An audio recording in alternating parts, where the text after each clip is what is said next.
To the point programme में स्वागत है आपका। आज का हमारा विषय है पर्यावरण लेखा परीक्षा नियम 2025। आइए सबसे पहले जानते हैं ये चर्चा में क्यों है। हाल ही में पर्यावरण, वन एवं जलवायु परिवर्तन मंत्रालय ने पर्यावरण लेखा परीक्षा नियम 2025 अधिसूचित किया है। इसका उद्देश्य पर्यावरणीय क्षरण को रोकना तथा सतत विकास को बढ़ावा देना है। आइए जानते हैं पर्यावरण लेखा परीक्षा नियम 2025 के बारे में। यह नियम पर्यावरण लेखा परीक्षकों को प्रमाणित और पंजीकृत करने के लिए एक संरचित प्रणाली प्रस्तुत करता है। साथ ही उनकी भूमिका, जिम्मेदारियों और नैतिक दायित्वों को परिभाषित भी करता है। इसके अलावा संपूर्ण लेखा परीक्षा पारिस्थितिक तंत्र की देखरेख के लिए एक नामित एजेंसी की स्थापना भी करता है। इन नियमों का मकसद पर्यावरण संरक्षण अधिनियम 1986, वन संरक्षण अधिनियम 1980, वन्यजीव संरक्षण अधिनियम 1972 और ग्रीन क्रेडिट नियम 2023 जैसे मौजूदा कानूनों के प्रवर्तन को मजबूत करना है। हालांकि केंद्रीय प्रदूषण नियंत्रण बोर्ड, राज्य प्रदूषण नियंत्रण बोर्ड और पर्यावरण, वन और जलवायु परिवर्तन मंत्रालय के क्षेत्रीय कार्यालय जैसे नियामक निकाय मौजूद हैं, लेकिन संसाधनों की कमी के कारण कई परियोजनाओं में अनुपालन की निगरानी करने की उनकी क्षमता सीमित है।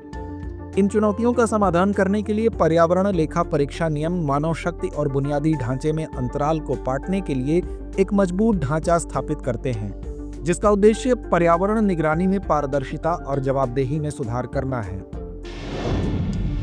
पर्यावरण लेखा परीक्षा नियम 2025 की मुख्य विशेषताएं। पर्यावरण लेखा परीक्षकों का प्रमाणन और पंजीकरण। नियमों के अनुसार लेखा परीक्षकों को पर्यावरण लेखा परीक्षा नामित एजेंसी द्वारा प्रमाणित और पंजीकृत होना आवश्यक है, जो प्रमाणन प्रक्रिया की देखरेख करेगी और लेखा परीक्षकों के प्रदर्शन की निगरानी करेगी। लेखा परीक्षकों की नियुक्ति। पंजीकृत पर्यावरण लेखा परीक्षकों को विभिन्न परियोजनाओं में स्वतंत्र रूप से नियुक्त किया जाएगा, जिससे अनुपालन का निष्पक्ष मूल्यांकन सुनिश्चित होगा। लेखा परीक्षा का दायरा।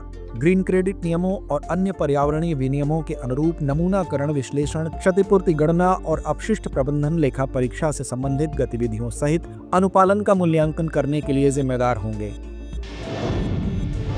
पहल से अपेक्षित परिणाम। पर्यावरण अनुपालन को सुदृढ़ बनाना। नियमों का प्राथमिक उद्देश्य पर्यावरण अनुपालन का तृतीय पक्ष का सत्यापन सुनिश्चित करना है, जिससे प्रक्रिया अधिक विश्वसनीय, मापनीय और प्रवर्तनीय बन सके। उभरते पर्यावरणीय ढांचों के साथ संरेखित करना। ये नियम ग्रीन क्रेडिट कार्यक्रम और इको मार्क प्रमाणन जैसी अन्य पर्यावरणीय पहलों के साथ संरेखित हैं, जिससे पर्यावरणीय शासन के लिए एक एकीकृत दृष्टिकोण को बढ़ावा मिलता है। नियामक क्षमता में वृद्धि। प्रशिक्षित और प्रमाणित लेखा परीक्षकों का एक समूह बनाकर सरकार का लक्ष्य निगरानी का बोझ साझा करना है, जिससे नियामक निकायों को उच्च जोखिम वाले क्षेत्रों पर ध्यान केंद्रित करने में सहायता मिलेगी। पारदर्शिता, जवाबदेही और व्यापार आसानी में सुधार।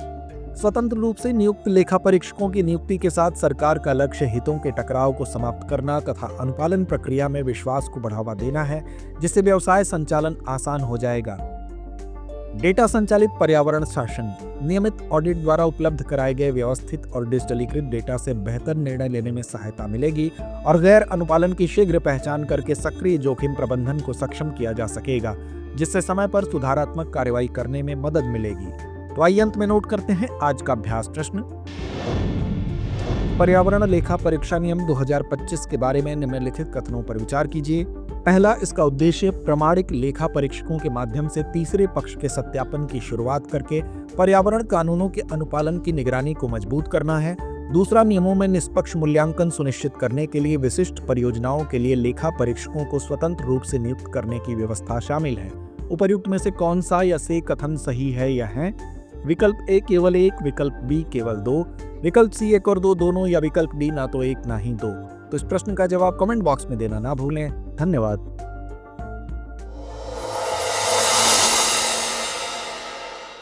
अब एग्जाम की तैयारी को और बेहतर करने के लिए हमारे चैनल को लाइक, शेयर और सब्सक्राइब करना ना भूलें।